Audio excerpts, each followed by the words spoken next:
প্রধান উপদেষ্টা প্রফেসর মোহাম্মদ ইউনূসের সঙ্গে বিদায় সাক্ষাৎ করেছেন বাংলাদেশে নিযুক্ত বিশ্ব ব্যাংকের কান্ট্রি ডিরেক্টর আব্দুল্লাহ শেখ। আজ রাষ্ট্রীয় অতিথি ভবন যমুনার সাক্ষাৎকালে প্রধান উপদেষ্টা অবকাঠামো, জলবায়ু পরিবর্তন মোকাবেলা, পরিষেবা প্রক্রিয়া ডিজিটালাইজেশন, শিক্ষা, স্বাস্থ্যসেবা এবং দারিদ্র্য বিমোচনের মতো গুরুত্বপূর্ণ খাতে বিশ্ব ব্যাংক সমর্থিত প্রকল্পগুলিতে সহায়তার জন্য শেখকে ধন্যবাদ জানান।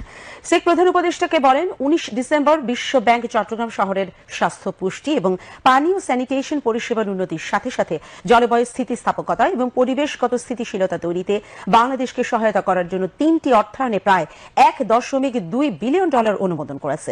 তিনি বলেন, বাংলাদেশের স্বাধীনতার পর থেকে বিশ্ব ব্যাংক এ পর্যন্ত প্রায় $45 বিলিয়ন সহায়তা করেছে, যা বাংলাদেশের উন্নয়নের গতিপথে বিশেষ করে দারিদ্র্য হ্রাস, টেকসই অর্থনৈতিক প্রবৃদ্ধি নিশ্চিতকরণ এবং শিক্ষা, স্বাস্থ্য এবং দুর্যোগ ব্যবস্থাপনার উন্নতিতে গুরুত্বপূর্ণ অবদান রেখেছে। আব্দুল্লাহ শেখ বাংলাদেশের অন্তর্বর্তী সরকার গৃহীত মূল সংস্কার উদ্যোগের জন্য